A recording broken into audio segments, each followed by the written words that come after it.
Hello, beautiful people. Welcome back to Arike's Corner. How are you? How have you been? This is Amatan Pro Max period. Hope you are coping with it. We have the options, right? But how are you feeling this in this period? Welcome back to Arike's Corner. I'm still your girl, Lubashim Precious. So this week we will be having. I just want to gist you. I want to gist you from last week. What I did on the 14th of February. I want to, just you guys, because I feel it's something I can share with you people. So, I asked from my last video that how did you spend your day on the 14th of February? I did not tell you guys about mine. So yes, that is what we are doing today. I'm telling you guys about how I spent my day on the 14th of February. So I slept, I woke up, blah blah blah blah blah. There was no cash. I did not go out until the evening. I went for a program. Must you shop breakfast? Yes. That was from Pastor St. MJ. Must you shop breakfast at the SWAT place? Yes. I attend the SWAT Nations Church.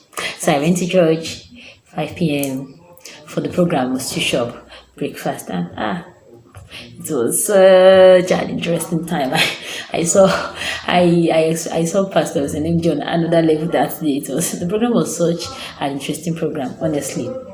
So let me just tell you guys, I learned a lot from the program, a whole lot. See my notes. See, I read a whole lot. See. Yeah, to this place. So that was how interesting and meaningful, and it was quite a session that day. So Pastor St. MJ started with telling us that relationship is not anti-God. Yes, God is not against relationship. And this time, not necessarily boyfriend, girlfriend, but of course, relationship in all areas, father to son, between your friends, your colleagues at work, like that. So, and he also mentioned that there are some things that being in a relationship gets you, like companion. She gets companion, you get love, you get to learn, you get to have a part of the other person in you. Because see, either positively or negatively, we learn from all relationships. We learn. So it depends on that relationship in which you are in, and that is why we should, you should try as much as possible to be with the right set of people at the right time. So, our why growing up, the communication corrupts good manners. Of course, it is very, very true. It is very, very correct and valid. Yes. So, Pastor St. MJ, he mentioned, let's say four important, 4 or 5. Yes, 5. Before 5 important things, you should at least answer 5 things. Not all are questions, but the very first one is a question. An important question you should answer before getting into a relationship, and other things you need to know for yourself before getting into a relationship. And the very first one he mentioned was you have to ask yourself, you, like me, Precious, am I in a good relationship with myself? Like, you ask yourself that question. You have to ask yourself if you are in a good relationship with yourself. Because how well do you know yourself? You want to know someone else's hobby, you want to know someone's do's and don'ts. You don't know your own do's and don'ts. How wrong now? She can't give what you don't have. So you need to know yourself to a certain level, because you see, knowing oneself, I think, is something that is continuous, but there are levels to these things. So there are levels to these things. You have to know yourself to a certain level before you try and bring somebody else in. Do we get it? So yes, another question is, what plans do you have for yourself? Yes, what plans do you have for yourself? You should not be clueless. You want to bring somebody else on board and you are clueless. You don't know where you are going to. So the two both of you, in Jennifer's language, where are you going to? Sorry, you people, you are working on a thing that now have got experience. So before you go into a relationship, before you try to bring someone else in, you have to know the plans you have. You have to know the plans you have for yourself. You see, that's why some guys will be like, she left me because I was broke. Guys, not because you are broke. Sometimes Sometimes it's not because you are broke. Sometimes it's because you are clueless. You don't have sense. So she left. He said, maybe the guy she went to has more money than I have. Because the sense that guy has to make the money he has, at the very least, you don't have it. So sometimes it's not about being broke, being rich. You don't have sense. You don't have plans for your life. You're just clueless. You're just going, no break, no, nothing. You said her to stay. No, she won't. She will not stay. Some guys, they are structural engineers. I will explain. No, they are structural engineers. The only thing they know how to do is how to structurize a lady's shape, how she's supposed to be, how to mold nyash and and squeeze boobs. That's just, you see, the focus some guys have on nyash and breast.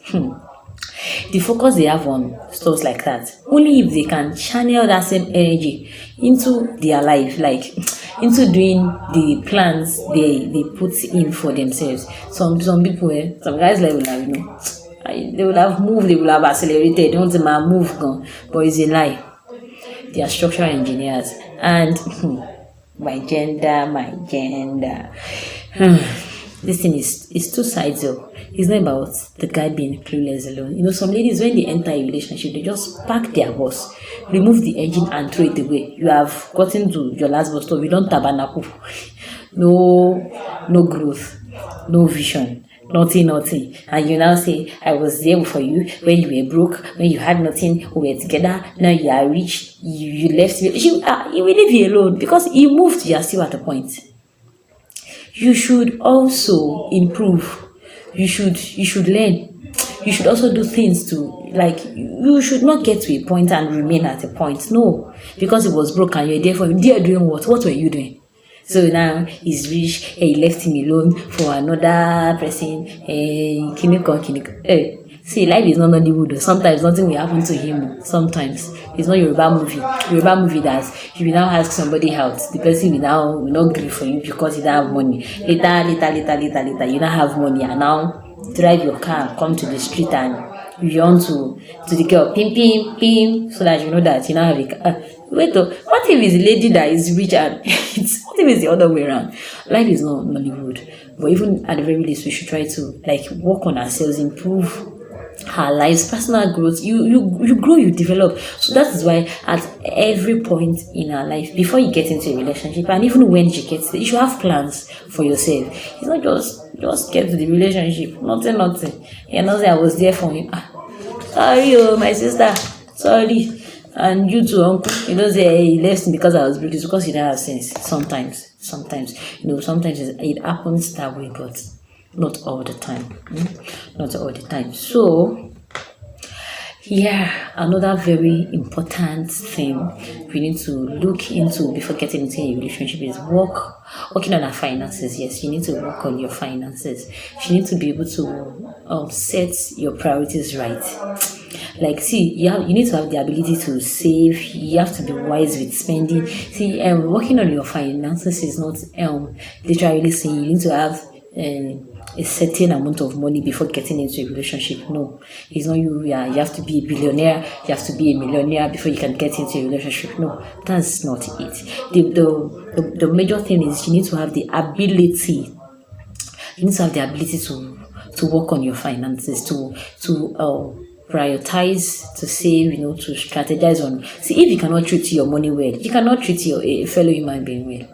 If you cannot treat your money well, you cannot treat human being, not woman, she cannot treat a fellow human being well. So you need to have this ability to plan, to prioritize. You understand? So another important thing is you need to know what makes you think. Before you go into a relationship, you need to know what triggers you, what makes you think. You get, so you don't have to be a prisoner of your own thoughts. Even before people get into a relationship, we are so scared of heartbreaks. We are so afraid of being heartbroken that some people are now prisoners. They are not in bondage. They can't express themselves well in a relationship. They are so he will not leave me, so she will not leave me. So they are unable to express themselves properly in a relationship. If such relationship go lead to marriage, you're not going to marriage, you're not going to manage new, because You can't even say your mind. You can't communicate to your partner. You can't say what you have in your mind because you are scared of being heartbroken. That's why some people remain in toxic relationships. The fear of being heartbroken. So you need to understand what makes you think. What makes you think should not be the fear of being heartbroken. What makes you think the way you do should not be the fear of being heartbroken when you don't do short breakfast. 3 course meal. We eat it as a day out. And yes, lastly, when you eventually get into a relationship, you should submit your relationship to the right order.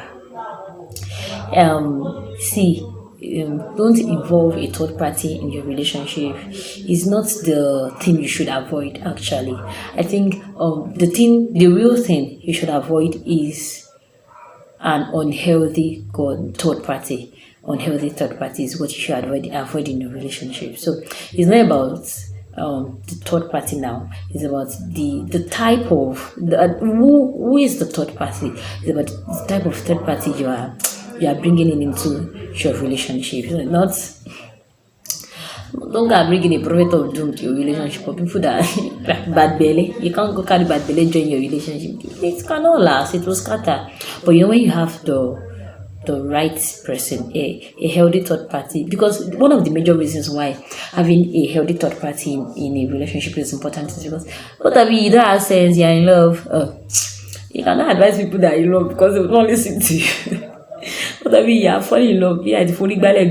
So a healthy third party will tell you they save some certain kind of relationship. Not all relationships should continue. Sometimes love is not enough. Not all relationships continue. But when you have a healthy third party, they save some people from unnecessary relationship, and they save some unnecessary relationship itself. You can be in a relationship and you're managing, you're enduring, endurance. You will change, she will change. Even the change Nigeria has now, it is well. So you need an healthy third party in your relationship. That is it. Let me check my book if there is still anything else I need to. Oh yes. Pastor Zen MJ ended the teaching with a particular Bible, Psalms 34 verse 18. You can go and check it. But the content is, if you are, God is nearer to the broken-hearted and people that are crushed-hearted. I think is that the word? But in a nutshell, if you are heartbroken, please go through it. You are closer to God. Thank you for watching. Please do not forget to subscribe, like, comment, and share this video. I love you. See you next Wednesday.